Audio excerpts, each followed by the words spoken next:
I'll just share one small thing I saw, which is not relevant to our Shabbos of Chuvas, but I thought of before Shabbos. If we're waiting another minute, might as well wait and tell you about something over here. It's brought down, says just a little anecdote, tiny little the hair and something. Chaim Moshe Guzinski, it says, we know he's the biggest Gadol Hador in the early mid 20th century, right before the war. Someone came to him, asked him shilas, a couple of difficult shilas, and they asked him, and after he finished, and he answered them all. So the young man asked him, he says, many Gedolim have written a lot of Sfarim, and by you only have one set of Sfarim, Achi Ezer. That's all you wrote. How come I'm sure you could write many more. Why don't you write more Sfarim? Right? That was the question this young man asked for Chaim Ozer. So listen to what he answers. Just unbelievable. It's a beautiful insight. A quote. I'll read it to you inside.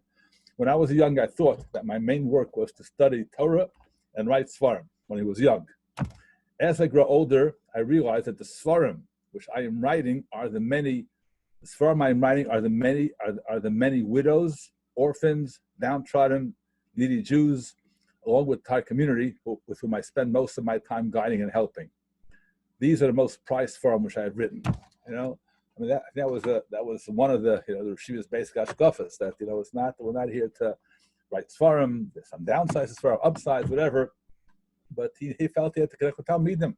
The way to make Talmidim, the way to make people, to help people is the biggest chus in the world, the biggest, most important thing in the world, the one-on-one, the connection, being a role model. You can write there's a lot of Sfarim out there, Baruch Hashem. I'm not sure if there's a lack of Sfarim. But either way, it definitely is a special chus and special opportunity. Achi Ezer said, I'm not going to write more Sfarim. I want to talk to people. I want to help them. I want to help the widows, the orphans, the downtrodden. And that's the beautiful insight of both. I just shared with you. I just saw it on Erev Shabbos, and it's I think we strongly recommend that. Okay, both. Let's go. Let's begin. The chef, all those people joining. It's a pleasure to have you join us, and I hope we all benefit from this little question and answer session. I'm not sure if I can read all of them. I got a bunch of questions that were submitted during the week, and some of them are very interesting. Some of them are maybe too hard. I'm going to avoid answering because they're very challenging questions, but we'll take the ones that we think we can deal with. Here's the very interesting one. With no particular order, I'm picking this one that's in front of me. Do we take signs from Hashem? Example, I never spilled during breakfast, then one day I decided to read English Tanakh and I spilled all over it. Do we take signs from errors? I guess the question is, right? Is that a Siman HaShemayim? I did something wrong, it's terrible, it's no good, I shouldn't read the English Tanakh. So do we take signs from Hashem? So I think in my humble opinion, we don't take signs, we don't know how to interpret signs, we don't know what they mean. All signs mean is that we have to analyze, right? Someone sees something happen to him, such as this, right? Something, his Tanakh is all spilled with his coffee or his hot cocoa, whatever it might be, right? It's all over the place. So definitely is a sign, definitely is a Yisroel, something happened. He has to analyze, why did it happen? But it doesn't mean, and for sure it does not mean that whatever is spilled on, therefore I can't use it. It's treif, it's no good, I'm doing something wrong. You have to analyze. The challenge could be the challenge could be that I should analyze it and realize this is not the problem. It doesn't mean you have to use Seich, you have to use Dash Torah. So you have to analyze. Could it be this? Analyze what's going on. Why is this happening to me? And figure out. The first thing is Midah K'neged Midah. Anything similar to this, or what I'm doing now maybe is no good. Or Midah K'neged Midah. What did I do, which is maybe similar to this, which is not appropriate, which I should reanalyze. Basically, a siman is a time to reanalyze, refocus, to challenge yourself, ask yourself, what am I doing wrong? Is Hashem trying to tell me I should stop doing something else? But in no way, in my opinion, doesn't mean that therefore, since it's spilled on Tanakh, therefore I should not use an English Tanakh. Even if there were shilas about it, so you have to analyze, is it appropriate or not? So at the most, you can ask a shilah if you think there might be something wrong, which I don't think there's anything wrong, but if you think there's something wrong with reading English Tanakh, so you should ask the shilah. Maybe I shouldn't be doing that. That could be. But it's definitely not indication that you're doing, that's what you're doing wrong. It's just a facilitate, I guess. It's Siman HaShemayim that maybe you should look and be challenged and figure out maybe something I'm doing is inappropriate, right? That's, I think, pretty much in that regard. I'll just attach to that, one or two questions I have in front, farther down. some questions were asked, the obvious question, like, what do we learn from this, coronavirus that's happening in the world? The biggest question of the day, what do we learn? And the answer is we don't know what to learn, but I think it's the same answer. We're not big enough. Maybe Reb Chaim Kanevsky say, I don't know. He's, in a different category. But basically, we are not big enough to determine what we did wrong. We do have to learn. Obviously, have to learn it and be mefashish and myself. What am I doing? What areas can I perfect myself in?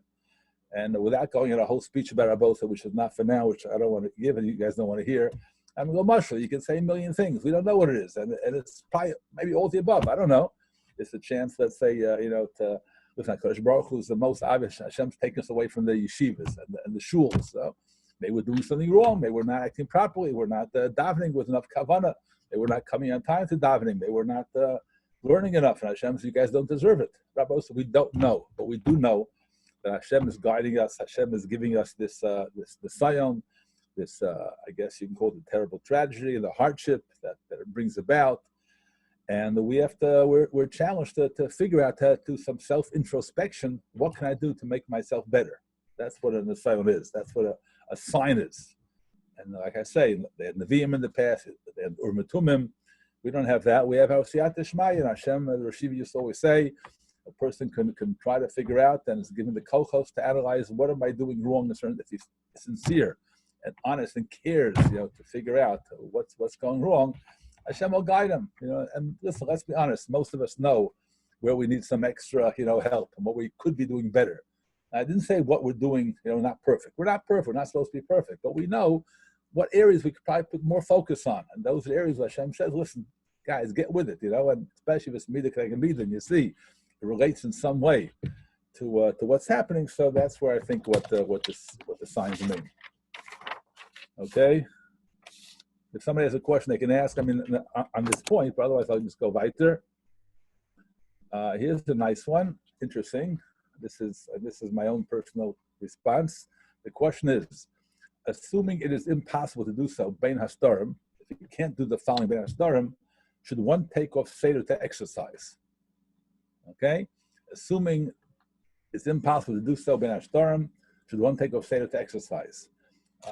My opinion is, as big of a fan of exercise as I am, I think a lot of you guys know that, I push it, promote it, it's important to do it, to keep in shape, but I would never in a million years take off time from Seder, and the reason for that is not because exercise is not important, but rather because the way I see it, Seder has to be Kodesh Kodashim, unless it's an emergency, unless it's some special situation, whatever, a mitzvah bab is mano, with something which is challenging, which comes right now, you have to go to a chasna. Okay, you have to go. What are you going to do? You have to be careful about that also, both. That's not a discussion now.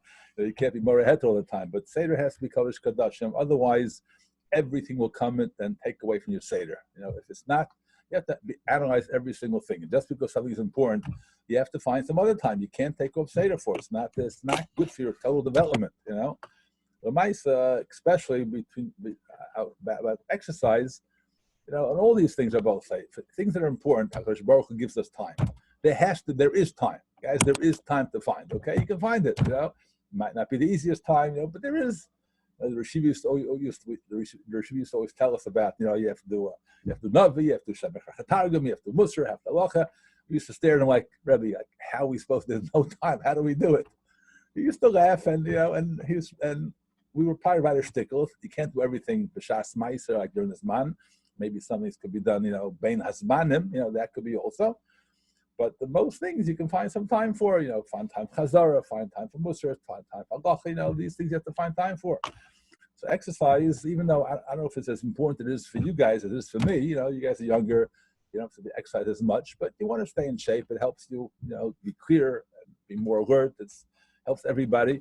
But in my personal opinion, one should definitely not take off Seder time to exercise, even if in his mind there's no time bein hastarim. I say for two reasons: because you can't touch the Seder unless it's crucial, and number two, because find time bein hastarim. You can't. There's no time. There's time, so maybe not as much as you want. Maybe cut it. I used to do. My jogging route used to be 13 and a half minutes a day. Okay. Now, I can find time for 13 and a half minutes a day with a shower, change of clothing. It takes you half an hour total with everything back and forth. But you have to do it, If you can't do it, you can't do it. But I would not say something like exercise, as important as it is, I don't think it's Talion, it's Docha Seder. Otherwise, if exercise is Docha, that means what you're saying is everything is Docha. Make sense? Yeah. Lefi the svara that exercise is gonna help keep your mind more alert. And is Rabbi viewing it as so different than a coffee? Well, I mean, meaning if it's necessary for the learning. No, okay, but it's not. It's definitely not. Would agree to take a break for a coffee or a hot cocoa. Yeah, good point. Good point. The difference is, number one, I assume coffee is a lot more important than exercise. Number one, I see too many guys just falling asleep, on the Gemara, putting their head down. I think coffee is more of a regular, it's like food. Let's say a guy didn't eat lunch. He couldn't eat lunch. He had to go someplace, whatever. I would say you have to take a couple minutes to eat lunch before Seder, the beginning of Seder. Comes 2:45 mincha, and you're on the Var Mitzvah. You couldn't eat lunch at that time. Comes the mincha, and before Moshe, after Moshe, you take 5 minutes, take a break for eat lunch. You have to do it. That's crucial. There's a difference between something which is necessary for today, like a coffee or the food, as opposed to an overall, a program which a person needs. And like I say, part of my as far as because find time for it. If I tell you guys you take off Seder, then you'll take off Seder and not find time. That's how I think it works. But okay. Shkaya, thank you. Okay, here's a good one. It seems that the Chovos HaLevavos says that all midos hinge and are affected by bitachon, which is what I saw in our Chovos HaLevavos Musa Seder. We go with some of the Chevra at 3 o'clock every day. So I think we found the Rashba, which is called Mamish says, the Rashba says, bitachon is the key to all midos. He says, you work on your bitachon, it'll affect, I don't know if it's every midah, but basically it affects your midos. So, okay, but that's what he's assuming. If so, why do we bother spending time working on other midos? Shouldn't we just work on bitachon and everything else will follow? Okay, that's a great question. And the answer is, because in theory, if a person becomes the biggest Baal B'tachon, maybe you're right. Maybe all those midos will follow suit. They'll have no midos problems. But it doesn't work that way. That's for the biggest Baal B'tachon. But it affects midos. But you have to work on the midos directly also. And as let's say, guys, about kas, right? So he'll be able to affect his kas through B'tachon also. But there's a more direct manner. That direct manner is to work on the midah of kas directly. Whether it's Musar B'Spilus or the Chochmas and Musar B'Kas, and why it's so terrible, why it's so bad, why it's so disgusting, why there's no reason for it. So those things have to be utilized at the same time because it might take you a very, very long time to work on Kas via Bitachon. So it does help, it makes a difference, and therefore a person should work on Bitachon. But on the other hand, you have to work on the Midos specifically. There's direct and indirect ways. There's a direct focus, which is just going ahead and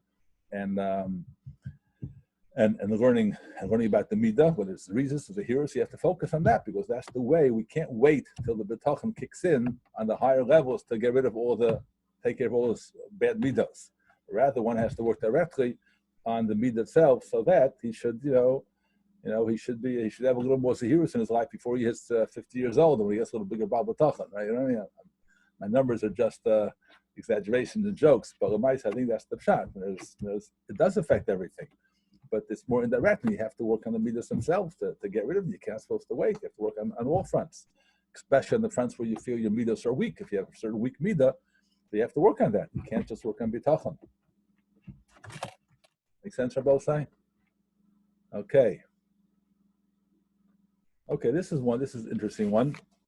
I'm just going to, I'm skipping some because some of them are more, I think, more either relevant or I'm not sure what some of them mean. Why did Hashem create the concept of hishtadlus? I know by ruchnius and yanim, it's so we can appreciate the schar more and more, and by money because of Adam's chait. What about things like health? Yes, I'm not sure what he means. I'm not going to go into it now. What those things mean about more schar and Adam's chait? Those might be true, but the Chovos HaLevavos asked this question with Pharaoh. She asked the question, why do you need hishtadlus? And he gives 2 reasons, which applies to everything, including health. The first reason is because, which I think is in my opinion, is the main reason, according to Chovos HaLevavos, is the fact that that's how Hashem set up our nisyonos, achayim. Hashem put us here, and He made challenges for us to be challenged to see if we pick, HaKadosh Baruch with Yirah Shamayim, the Yeshtov, the Yetzer Hara. right? So those involved, so Hashem had to make us that. Hashem says, listen, guys, go work for a living, for parnassas, and I don't want you to work on Shabbos, and don't steal, and be honest, and don't get mad at someone, right? All the situations of need to work and do ishtalos for parnassa creates the necessity and the ability, so to speak, in the environment which would challenge with those nisyonos hachayim. So Hashem gave it to us because He wants us to see how we respond. So that applies to ruchnias, it applies to parnassa, it applies to health, right? Hashem says, I want you to take care of yourself. You could have just made you healthy no matter what, right?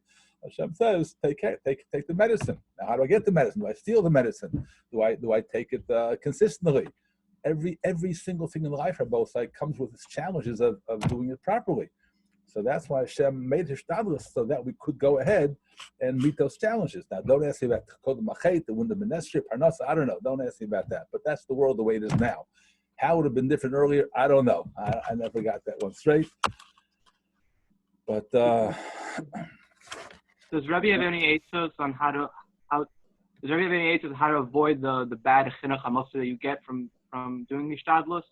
You make you feel that you're doing something and not coming from Hashem. You mean the fact that you feel it's more kochivas from yodi? That's what you mean? There's a person when the person does it. But that's the Chovos Lovos right afterwards I was talking about. He says that's the challenge. It's so hard to do that. He didn't tell us how to take care of that. He just said you have to do it with both things in mind. That combination has to be. When you do it, that's the biggest eitzah. The biggest eitzah is when you do it. You keep on reminding yourself that it's not me. I'm just doing this because the mitzvah of ishtadlus to work, to make a parnasa, to take care of my health, to whatever it might be. At the same time, I'm not doing it. Hashem is doing it. It's all b'yad Hashem. That's what he says very clearly. So he mentioned that many times. He says in this paragraph, in Parak Dal that we're already now. So he talks about it. He says the challenge is to walk that geshet sar ma'od. Not to think kochivas miyadi, but not to think, well, it's not up to me, so I'm not going to do it. Right? Once you do it, you think it's you, but it's not you. But you have to do it. And without you doing it, it's not going to happen. Right? If I don't do it, so Hashem will say you don't do it, so you don't deserve it. I'm not going to give it to you. So you're causing your own, hurt and problems. Where are we over here?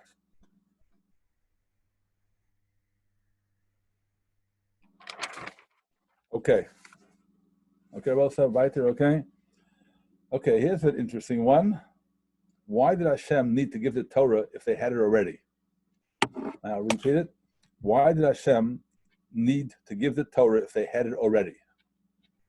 So the questioner is assuming, I'm not such a big bucky in the bikiyas of the midrashim and all that, so I don't know if the question is a question in terms of the facts, but let's assume, we do know, okay, I'll read it again. Why did Hashem need to give the Torah if they already had it? What's the purpose of not in Torah? We already had the Torah. We do know that the Gedolim, the Avos, all kept the Torah, all the Tariq mitzvahs and the abundance and Erev Tavshil, I think it brings as an example, brings everything. They will come everything. Now, I'm not sure if that means, I never heard that in fact everyone had the Torah. The Gedolim, the people, the Gedolei Ador had the Torah. They figured it out. And they will see out the Shmaya and Ruach HaKodesh and special divine intervention. They had the Torah. I'm not sure if regular people had it. I don't know. But even if I grant, the question is assuming that was all there, everyone had already before. So the question was, so why did Hashem have to give it? So I think there's two answers for that. I have two answers for that, which is brought down to Chazal in different areas. Number one, the pasuk the Pharaoh says that part of the reason why Hashem wanted to speak to us directly and not just give it to Moshe Rabbeinu was because Hashem wanted at Matan Torah, Hashem, the environment and the whole situation instilled within us a tremendous koach of yira and appreciation and recognition how special Torah is. The whole the kolos of Rakim and the Anakaved Alahar, right? The fact that the whole scenario over there. So it says, Levilti Leman Nasos Eschem Levilti. I forgot the exact pasuk, but it says in Yisroel, it says Hashem wants to give us the Ramban. I think we said a shmuz on that one time. Ramban says that Hashem wants to in place within us a special feeling of closeness and desire to Ratzon Hashem, the path of Sionos that happened in Matan Torah, the awareness of how important Torah is and how important HaKadosh Baruch Hu is. And what our mission is, that was knocked into our psyche, into our leib, into our heart at Matan Torah. So even if we had the Torah beforehand, but Hashem wanted to implant within us that desire, that ruchnius, that taras haleiv, to make sure we want to strengthen our Yetzer Tov, give us the ability to go ahead and serve Hashem more properly. That was not there earlier. So that's number one. Number two, Rabbi say, I think that the real answer is the fact that is our whole bris. HaKadosh Baruch Hu wants us to be mitzvah v'yosa. Not just as a schar, that's a different point, but we have to be mitzvah also. We have a deal with Hashem. Hashem took us out of Mitzrayim, right? Why take us out of Mitzrayim? The guys told us, let us learn Torah, whatever. Everything is repeat. It talks about the fact that HaKadosh Baruch Hu wanted us to be His people, and we should follow Him. It's not just a voluntary thing. We know the Torah says let's do it. If you're not mitzvah, so we're not going to do it. That we're not His people. We're just, everyone could do it, right? We were special given the Torah because Hashem wants us to be His baby, right? We're partners with HaKadosh Baruch Hu. We have a certain mission in life. You can't have that mission and job if you're not commanded. So you became mitzvah through the Matan Torah. Without that, there was no tzivui. If you want to be a good guy, like Avraham Avinu, Yisroel and Yaakov, so you follow the Torah. Otherwise, as far as I know, there's no tzivah, there's no chiyuv, and it's the proper thing to do. It's nice, you can join the gang and follow the leader and be like Moshe Rabbeinu and Avraham, Yisroel and Yaakov, but there was no chiyuv. So that's not what Hashem wants. Hashem is here. He wants us to be Mesuvios, get a chance to acquire all Mabah, to become bigger Shalem. That's what your job is, right, guys? Menachem, isn't that your job, Menachem, to go ahead and become bigger Shalem? It's not a volunteer type. You didn't ask the question. I'm not addressing you because someone else asked the question here, but it's fine. I think that's the answer of both things. Hashem gave us a Torah and commanded us to respond to it and listen to it at Matan Torah, which did not exist earlier.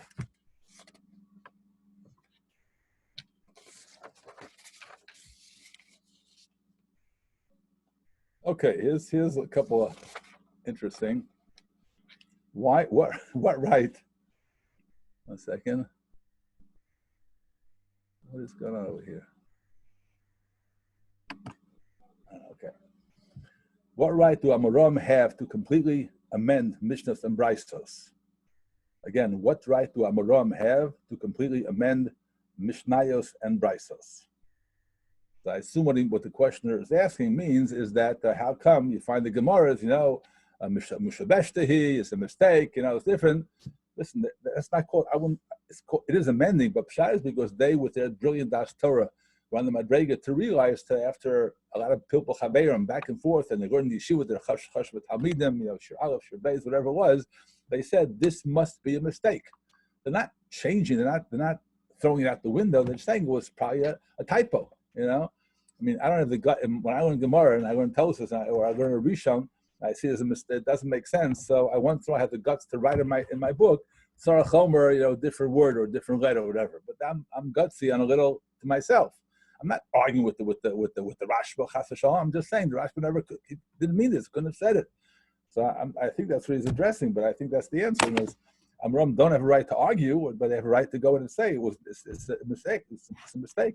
If someone says, the Rosh Yeshiva said this, and I say the Rosh Yeshiva could never say in a million years. I'm not arguing with the Rosh Yeshiva. I'm just saying that was a misplaced Misarah, was a mistake. So I think that's, I'm not sure what it was referring to, but that's, if it's referring to Mishabeshtis, so I think that's the answer.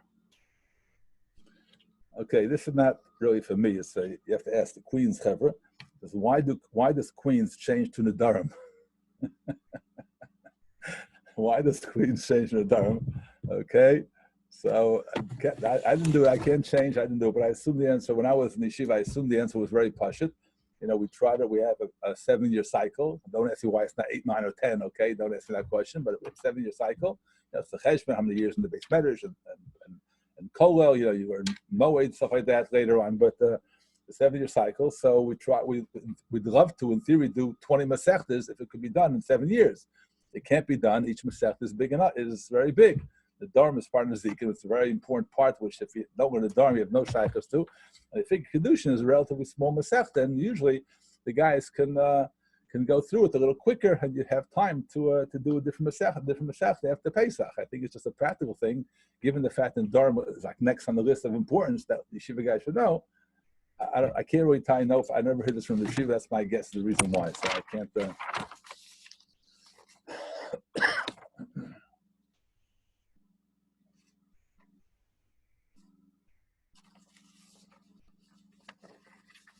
just to flip the question, why doesn't Miami do Nadarim? That what? To flip the question, why doesn't Miami do Nadarim after Pesach? Oh, that's a good question. I can respond a little better. That's the reason why. I mean, don't ask about this year. In general, I think we did it one time since I came. I think the first time, I'm not sure, but I don't recall for sure. But the reason why it's not done is because we want to make sure. I'm sorry? 1999, I think we did. I can't hear you again. 1999, I think we did. Okay, could be. I think one time. I'm not sure. I don't remember exactly. But the reason why is because we want to have the high school and base medrash in sync. We want to have them together. And we have younger guys, so I'm sure most of the guys, or if anybody, no one finished the Masechta by Pesach. In New York, you have older guys, so they can finish more easily at Pesach. But over here, because we figured, number one, most of the guys did not finish by Pesach, and number two, we want to make sure to have the high school change in Durham for a couple of weeks after Pesach, it doesn't make any sense. There's plenty to do with Kedushin, so they're definitely keeping with Kedushin.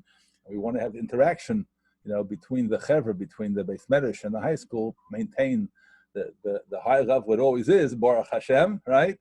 So we try to go ahead and keep the Beis Medrash also Kedushin, knowing that they're not losing out because they also did not finish Kedushin yet. So that's why if I can address that a little better, that might help them. Okay, listen to this one about both sides.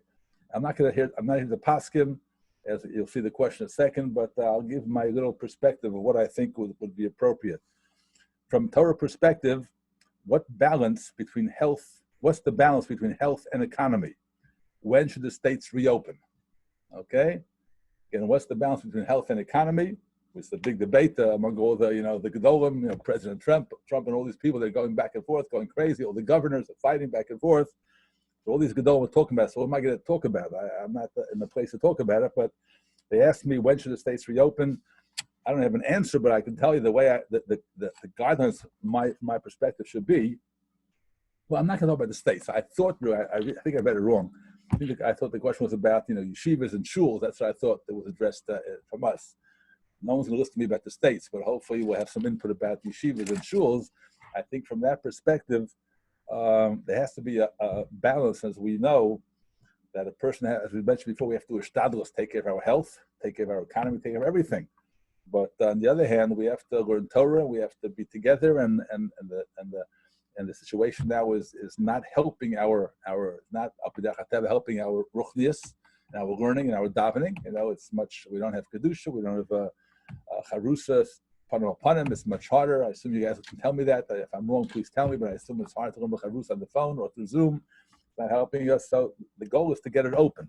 On the other hand, it can only be open if Chazal say, shulchem mitzvah and mazakim. So if a guy is learning, the guy is doing something for a mitzvah purpose, so he's not going to be damaged. But that's only if it's not shchiach hazeka, right? If it's shchiach hazeka, you can't rely on that. So we're not allowed to go ahead and have the shuls open because of shchiach hazeka. You can't rely on the fact that the biggest chus is learning Torah and davening to HaKadosh Baruch with a minyan. So as soon as it gets to that point where the medical experts feel that the things that we're doing are sufficient to go ahead and stop the danger, stop the spread of the virus, so that I shouldn't get infected, I have a chiyuv to go out and do the mitzvah of davening and learning. I'm not addressing health versus economy. I didn't, that's not for me to address. It's not whatever. We could talk about some other time. But I was referring to them in terms of ruchnius, so it has to be that it's safe enough to say it's not shchiach hazeka, because I think Rabbi Chaim Kanievsky initially was very much against in the beginning. He said, don't close, it's chus davening. Because at that point, the feeling was it was still, doable. That could be he's a little on a higher level also. He could also say, listen, even a little bit shich hazeka, we have a chus. I don't know, that's his business. But normally speaking, you have to close yeshivas once the shich hazeka. If there's a reasonable chance that someone can get sick, chas v'shalom, in a real serious way, which is the fact over here. So you have to close yeshivas. But on the other hand, you have to reopen it once it's not shich hazeka. If we can implement distance learning, if there's a vaccine, whatever ways to do it, that's one has to do it, but only at that point, not beforehand. That's what I would say, just from my simple.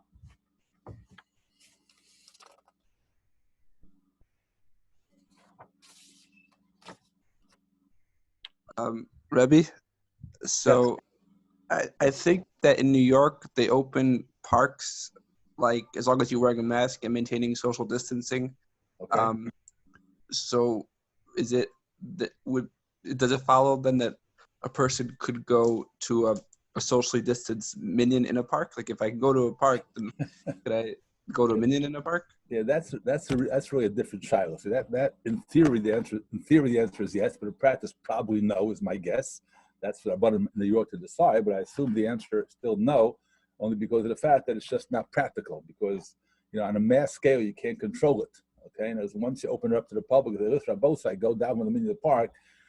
No, I mean I've seen these things happen. And even in the small chasna or whatever, people tend to get together. It's not controllable. So if you have your own small situation and you want to get together with your family, it's not, then you'll be very diligent.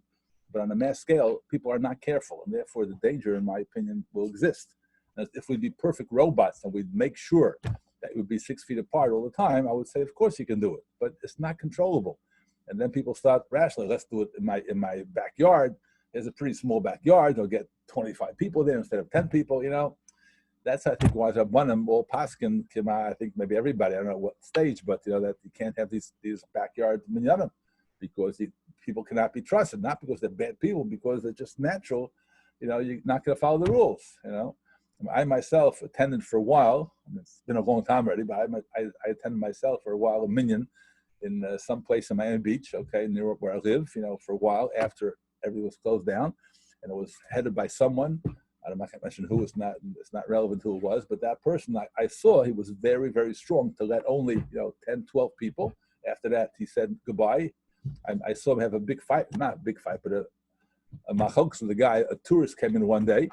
He was like number 13, 14, but I think the New York tourists, he didn't want to have the tourists there because they were more dangerous, okay? He told the guy, please leave. And the guy said, why should I? They can put up like a 10-minute machokas in the middle of davening if he has to leave or not. But he was very strong, this person, in terms of controlling what happened at the minyan. So if you're very strong, if you have someone like that at every situation, it might be a different story, but practically that's not going to happen. So I can't address the situation in New York. I can't do that for Abundant Paskin, but that's, I assume, is the reason why it's still not, I assume it's still too early. Okay, unless they feel that it could be done. Maybe people have learned their lesson. I don't know. I can't, I would say it's too early. That's what I would say, but I don't know. Okay, let me try this one over here, both say. This is during the coronavirus. Right now, I am so motivated. I see the hand of Hashem. I want and I'm trying to change into a better person. But when this is all over, will I go back to the same person I was always before Corona? How can I prevent that from happening? Okay, it's a great question. Okay, this is the same question everyone has. I assume this person probably asked the same question, which many of us do, after every Yom Kippur. We work hard, Elzman and Shana, and I said some Tshuva, Yom Kippur, and comes the next day. That's it. We're back where we started from. What's going on? This is ridiculous, right? So how do we maintain, what we gained in those times? This person is this young man over in the yeshiva over here, wherever he is very sincere, and he feels very excited now, and he's pushing harder than ever before, and he sees growth. But on the other hand, he feels afraid it's going to fall apart. So I think the answer is twofold answer. Number one, he should realize that there's no question about it. The danger is definitely always there. But Lamaisa, doing what he had to do now, growing now is going to make a difference. He will come out a stronger person. Now, if he's not careful at all, he'll fall right back, getting worse. He'll become worse and lower than he was before, because if he rests on his laurels and doesn't try anymore, but he has to realize, I accomplished a lot, I did a lot, and you're right, it is a challenge, and there's no magical answer. He has to, he has to go ahead and maintain to some degree, even though it's not naturally motivating as it was before. He has to maintain some degree the efforts, the accomplishments he had from before. So I know myself personally. I mean, it's, I missed the davening b'tzibur. I can't say Amen Yisrael has no kedusha, no kriyas Torah, and all that. There's no tefillah b'tzibur. On the other hand, I'm davening better than ever before. I daven at my own pace, daven a little slower. I set aside a certain amount of time. You try to make sure davening is not a time when you rush to go to a meeting. You have to go someplace. You have Rus is about to kill you. You have 8 minutes left. In daven Marav, that's not a time to daven Marav. You daven at a time. Wake up early enough in the morning, which probably doesn't have to be too early nowadays, to make sure you have time. You have to put 40. If a guy sets up, even 35 minutes for davening nowadays, the yeshiva takes 45 minutes. You have Chazar Shas, you have this, you have that. If a guy sets aside X amount of time, you can daven slower, have more kavana, I use an Archrow English siddur because that helps me. I know the words that I'm saying more than I ever did before in my life. Now I hope I'll be able to maintain some of that. I don't know if I'll be able to maintain the same level as I'm doing now, but it made a difference. I changed myself. I accomplished. I did a little bit more than I'm going to hire my drag. I hope. I think so. And if I can keep that going, there's no wand, Rabbi said, to wave to make sure it doesn't go away. It could go away. It's dangerous. There's that challenge is there. But Lamaisa, you have to go ahead and you can make sure you might not be in the same madrega as before. It won't be the same, but Lamaisa you'll have accomplished. So don't let the Yisroel tell you that what's the point? I'm going to lose out. It's not true about that. You can accomplish a tremendous amount. Okay, next question from the same individual.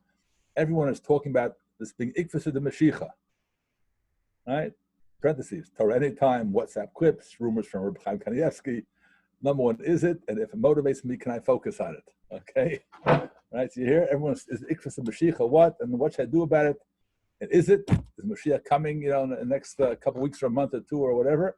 And if it is, and if it motivates me, can I focus on it? So the answer is, both say, from what I understand, I heard someone else talk about it also, so I think he's 100% right.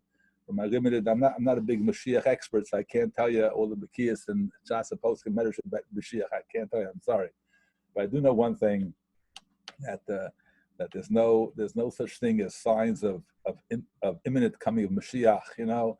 There's been tremendous tragedies and times in the past for Klal Yisrael. It's the Holocaust, whether it's the pogroms, whether it's the Tach V'Tat, and everyone starts talking. It could be, it might be. I don't know. I have no idea. It could be. Is it more common? Is it more potential than it was a year ago? Maybe it could be, but you can't.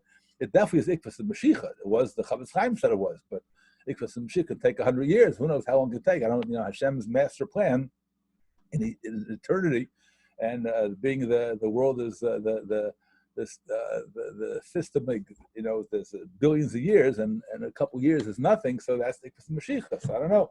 But the fact that it's an Eis Sarah, which it definitely is, and Hashem is putting this upon us to grow and to think and to implement change, it doesn't mean it's like Mashiach. It doesn't mean Mashiach is coming tomorrow.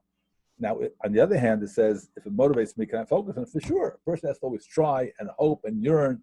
And if he sees that, maybe it's a little more of a chance that's around the corner, okay, so yearn for it and daven for it and work harder for it.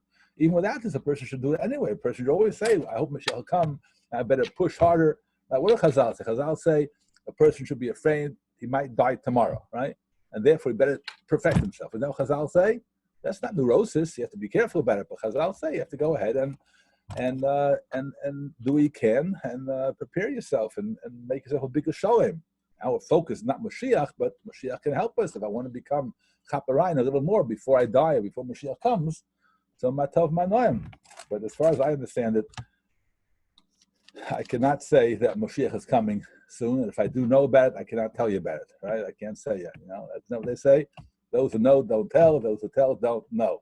Okay. So I'm not going to be stupid and tell you because that means I don't know. Okay. What time is it? What time? I don't understand. What time is it? There's plenty of time, Rabbi. Plenty of time. What time is it? 10:56. 10:56. Okay, good. We have plenty of time. That's correct. Okay. Rabbi.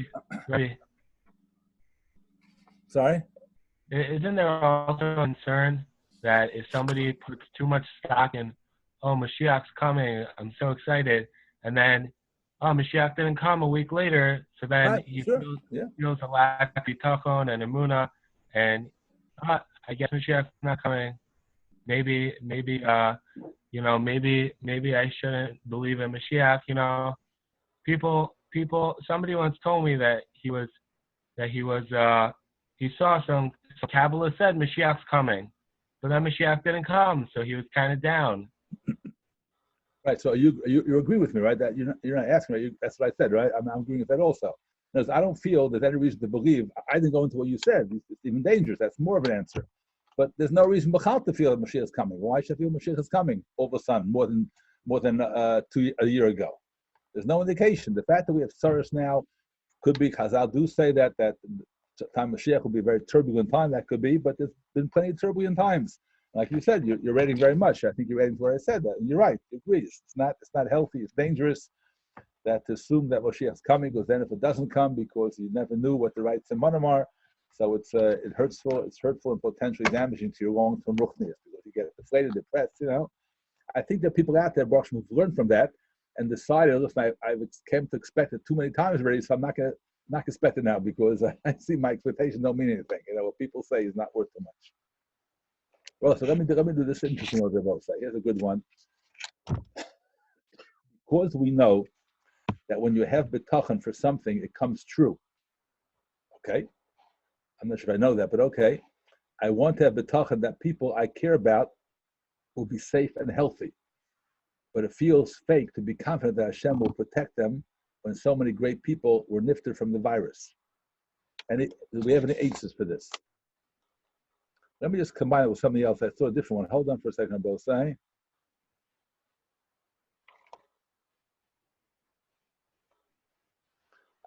I can't see where it was before. I saw it before. I can't find right now the exact quote. But someone asked,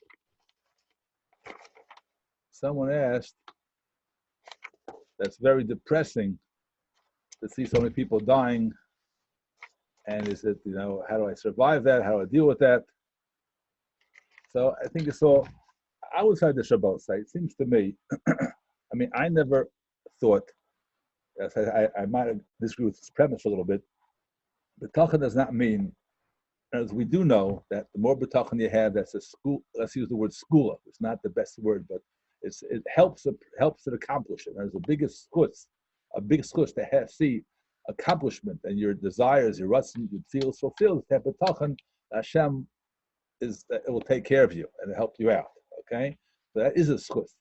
Notwithstanding that, bitachon does not mean if I have bitachon that this will happen, it'll come true. It doesn't mean you can't. I saw the pair someone said in one of the posts or whatever. So it says that bitachon just means they have bitachon that you're in Hashem's hands. Hashem does what's best for you. And I have to do my thing. I have to do my ishtados. I have to daven to Hashem. Hashem should help me. But if it's not the best thing for you, it's not going to happen. Now, sometimes if a person pushes a certain area, it's not the best. That becomes the best, whatever. But they're actually also right. Hashem will do what He wants. But you can't assume that because I have bitachon, therefore that will happen. Now, what you should feel is that HaKadosh Baruch Hu, like I said, HaKadosh Baruch Hu does take care of us. He loves us all. And if I care to people Rahman al-Islam who died, and I would say this is my own thing. I would say it's pretty posh. I would say pshat is someone. All these big people, chashva people died, and I can't say it's because they're punished. They're bad people. They're the biggest multi lashon hara, whatever the reasons are. I can't say. I'm not saying that. Pshat is because if I can't, you can easily say, I'll throw one possibility if I can't. HaKadosh Baruch Hu has a master computer up there, right? HaKadosh Baruch Hu made it that these people, people die at 40, at 50, at 60, at 70, at 90. Everyone has a job to do, right? HaKadosh Baruch Hu gives us the time we need to do that job, fill that job. So this guy was born with the little note on his toe which says he should live 77 years. This guy should live 33. This guy should live 45. Because this could be the third time around. Who knows, right? Could be the Gilgal second, third time. They have to mistake in certain things, or in general they give X amount of time. We don't know how broken such bonus. So everyone's given X amount of time.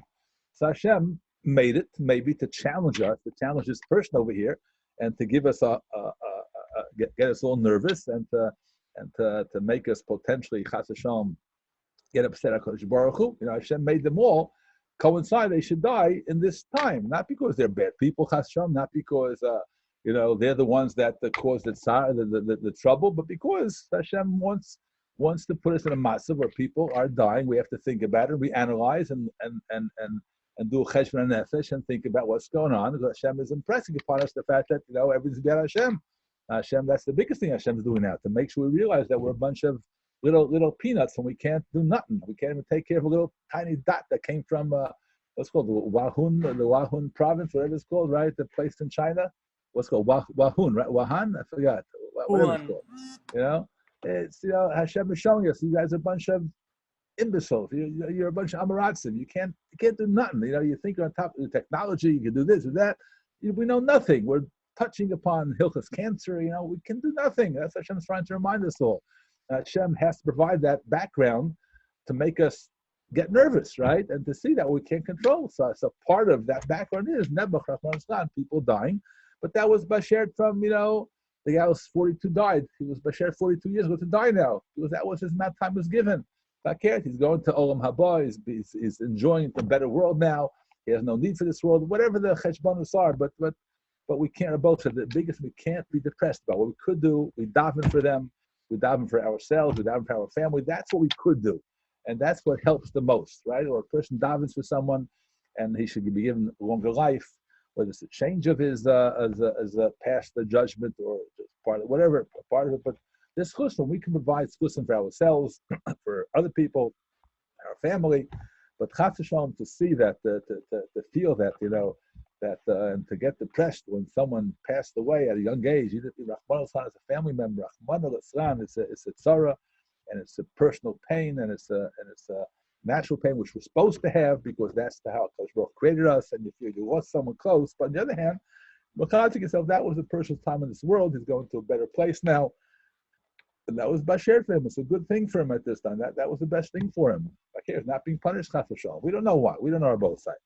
Again, so we have to concentrate ourselves, figure out what can I do to improve my situation. What does Hashem want from me? And that I cannot tell you. I cannot tell Dovi. I cannot tell Matan. I cannot tell Yosef Tedgi. I cannot tell Nassim Shaya, Moshe Feder, or Yechever. I don't know. You have to figure out yourself. But one thing I do know, that is you have to figure out, what could I do to improve? Is it davening? Is it Lashon Hara? Is it less Gashmias? Or whatever. I don't know. It could be a million things. Like the first thing I was thinking a while in the back, way at the beginning when all the stuff, when you have to have social distancing and all that, no more weddings, no more this, Hashem doesn't like so many, too many parties, too many big parties, not nice, too much social interaction, the men, the women, maybe it's not serious. I don't know. Hashem's saying maybe too, I guess the Gedolim say, too much gashmis at the weddings, too fancy, too expensive. All the above is true, both. I can't say it exactly, but you have to analyze. Am I doing something which I should take care, which I should change? That's what a person has to think about to himself. What am I doing which potentially Hashem says, Niman, fix it up. Take care of yourself. Come on. I'm trying to tell you a nice way.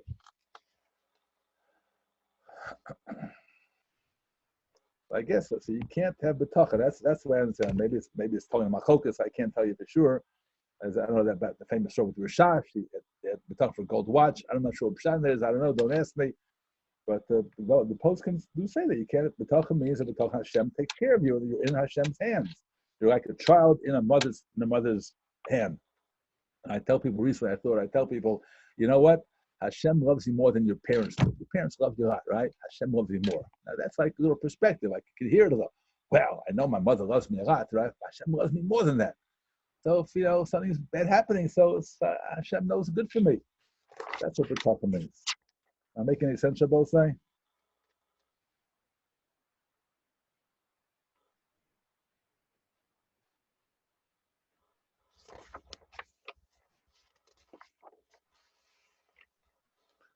Okay, I'll read this one, even though it's not in my best interest. Sometimes, and you all smile when I'll say it. You'll see. Sometimes yeshiva asks guys to do fundraising, even if they are paying full tuition. Why? Isn't it a bacher's tachas at this point in life to be learning? Okay, right? And the answer is yes. Your tachas is at this point of life to be learning. And the answer is yes. You pay. He mentioned you pay full tuition, so you have no achrayas per se, and you should seriously consider not going fundraising. And the only reason why we do allow people who want to go fundraising, I think Rabbi Ruben encouraged sometimes because it feels so we need chizuk sometimes. It is important for us to go out to meet people in the world, to explain Torah, to sell Torah, and to be able to be a little more responsible, develop such responsibility. So there is mileage to go out. I'm not going to say. I will never tell a guy he should go. He definitely should go unless he feels that those things are needed in his development. He feels he can use improvement. That's his story. In terms of most of the guys that we do ask to go, that's because there's a financial responsibility. We can't do it. I feel bad. We can't do it ourselves. Just like you have to go ahead and make sure you have enough money to buy clothing, and if you have to work in the summertime or take a little some kind of extra job during the year, you take a tutoring job, whatever it might be, or even not a roofing job to provide for yourself. You have to do fundraising. for the yeshiva if you're not, helping the yeshiva sufficiently. So Abad, there's no question. His main tachlis in life is to be learning. No question about it. And I even tell the guys, hopefully, I hope they listen, when they go out collecting, you spend X amount of time, at least half a day learning.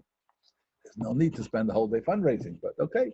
It does require taking off time, but we do believe that we take off time for things which are necessary.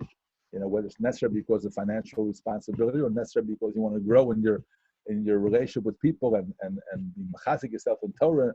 I think most of the guys have a pretty good time. It is hard, but have a pretty actually that's not a good time. A pretty, I guess, uplifting, and they feel they grow from experience, right? To be bigger people and more self-confident and be able to speak better, not to be shy.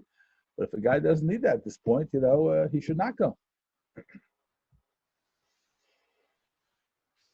Now, I'm not sure what this means. Maybe you guys can help me. Here's another question. How does one work on not being a lazy thinker? How does one work on not being a lazy thinker? So I'm not sure. I think what that means is that, people are lazy.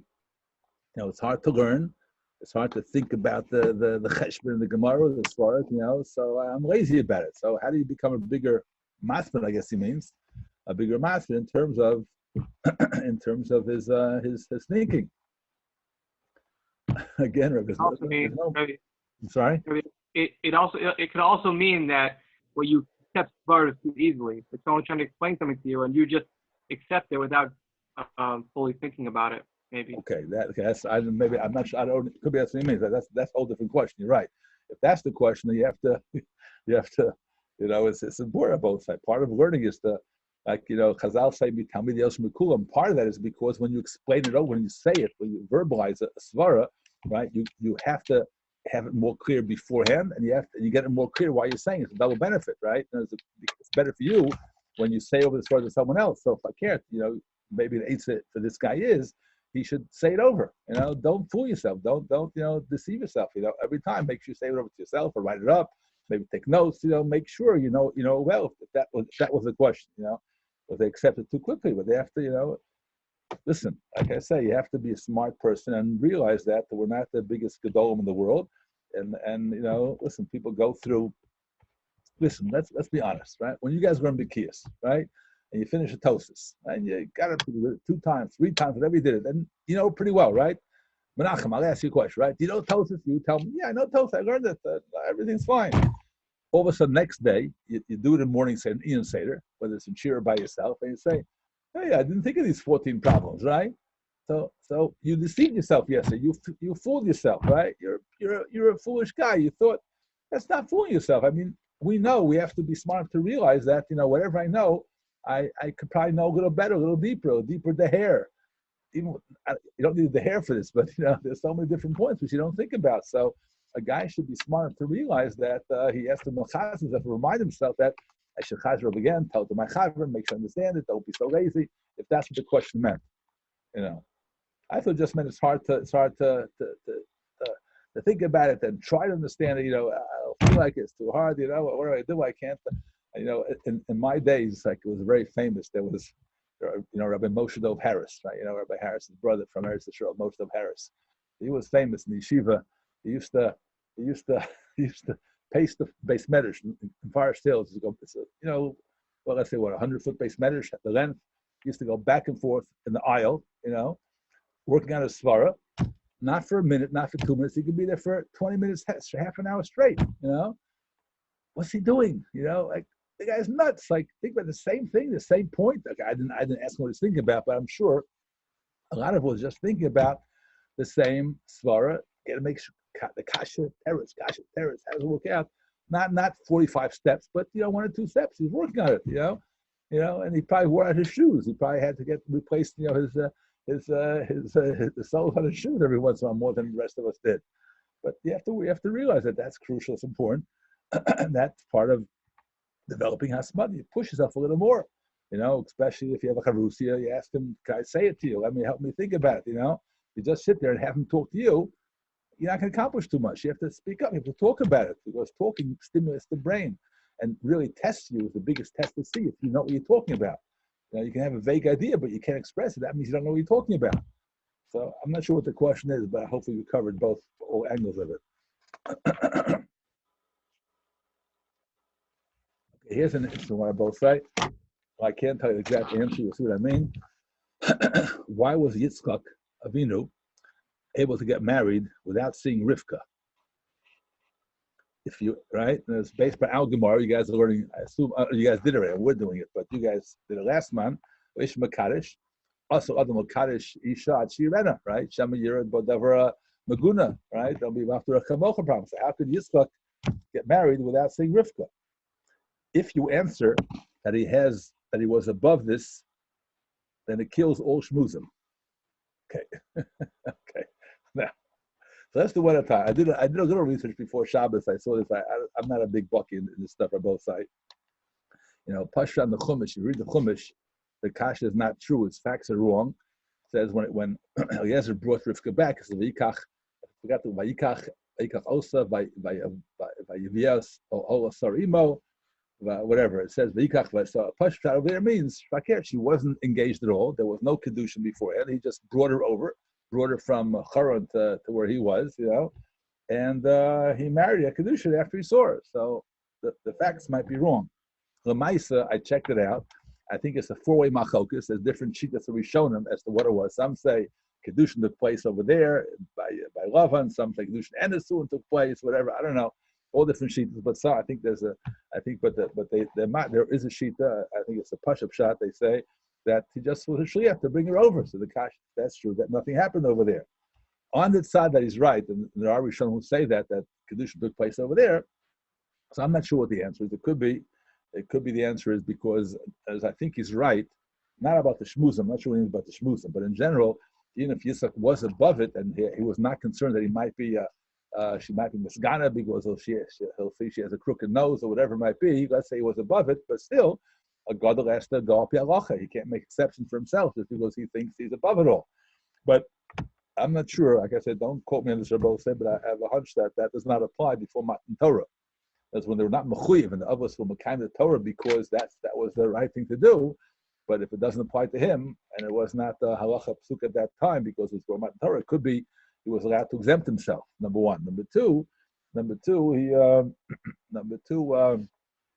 you know, also, I think the freshman Al Gemara says only also Adam there's a way to do it. In other words, if you can't do some other way, you know, if he had no choice because he's over here and she's over there, so what am I going to do? So instead of not getting married, you're supposed to marry her.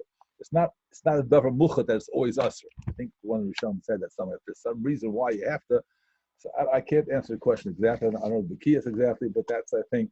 I'm not sure what he means. If you answer that he was above this and it kills those shmuzim, I don't know why he kills those shmuzim. I don't think it's a right hashkafa above it all after Matan Torah, but we know Yitzchak Avinu was above all this. It could be he was way above everything we can aspire to. But the shmuzim still tell us that either way, the shmuzim says that you see even a gadol like him can still have a need for more inspiration. Can still have this chesar, and so Avada Koskin applies to us, right? It's the limud, it's a kavachomer. If the limud is the other way, you see how much ches you can do. It's always a kasha. What do you want from me? He's much bigger than I am. You're right, but it shows how much there is to aspire to with and how much we have to still accomplish. That's every shmuz like that. The fact that we acknowledge that Yitzchak Avinu was above and beyond, and certain things might not have applied to him. That means he's really up there. But we have a great shmuz. The shmuz is it applies to him. You know, so that means you see how much chesed is and how careful to be about emes. I have to also be careful about emes. I have to try to do higher level chesed. That's a shmuz. I don't think it'll kill for shmuzim.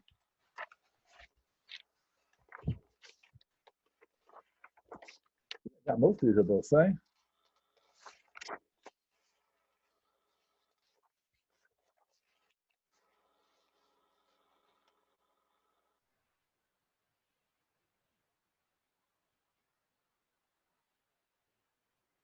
Okay, we'll end with this about.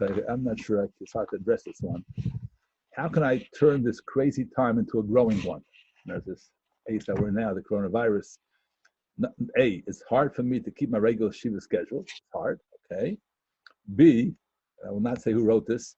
Staying at home for a long time makes keeping the shalom between me and my siblings, parents at home challenging. Okay, it might be a little harder to get along with them. Okay, if I'm staying at home too much, I get too many fights with my siblings. And C, staying happy when you see so many people suffering. That's what I saw. I addressed that before, but how you stay happy when people are suffering. It's bashert, and it's the best thing, and they're not bad people, and we have to. Someone is suffering, so you have to help them, obviously, and daven for them and learn from them. But that's all the time. Okay, and with in terms of it is. Listen, I know definitely it's harder to keep the Seder Yeshiva both sides. Even by us in Miami over here, we've made the Seder start later. We have obviously no meaning for davening. I think we start 10 o'clock. We don't start 9 o'clock or whatever. We start at 10 o'clock, and we have a longer supper break, whatever, and we end earlier. So it is harder. We recognize that, but I can't. This is the time when we have a chance to grow. Okay, it's harder, and there's some greater challenges. They're out there. We acknowledge them. They exist. But this is a time. I think most people. I think most people have a more relaxed schedule. I assume it's not. You can do things at your own pace, like the Davi mentioned before. You can do it at your own pace. You have a little more time, and you can focus on accomplishing it. If it means, it's hard to get up, and you push yourself to get up. So it means you accomplished, man. You overcame the Yetzer Hara. So I don't have any automatic answer here on both sides, but in general, it's a time when you should go ahead, and push yourself a little bit in certain areas.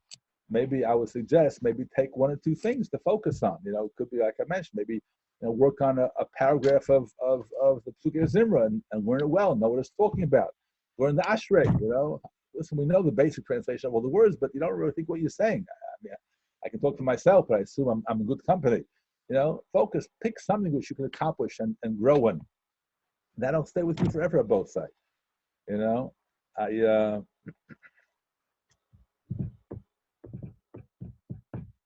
Okay. We have that. So it is challenging, but listen, Hashem gave us a challenge that we could accomplish, that we could meet. Okay, so it's harder with your siblings at home. You're right. But on the other hand, it's an opportunity to go ahead and grow from it and try to work on yourself and realize I'm here for purpose. Hashem right now wants to see how am I going to take care of and my frustration with my kid brother. He's making me crazy. I can't learn because he's in the house. He's in the same room. He bothers me. You're right. But if you recognize Hashem, that's an answer about it. You recognize Hashem is the one who's putting him here to challenge me and give me an opportunity to grow and become a bigger masman, a bigger lack of kas, and a bigger, more settled and more calm. So it helps to do that, and that'll help you maintain it also. Okay, both. I was warned before not to go too long. Okay, I know some of you guys wouldn't mind this. We used to have Friday nights till 12:30, but it's not Friday night, Baruch Hashem. And you guys have a Seder tomorrow. You have to get up for davening. I would be wrong of me to keep you guys longer, but I want to thank you all for joining. Okay, being part of it. And I think next week Rabbi Schwartz has arranged for a different. We'll try to have a rotation. Rabbi Schwartz.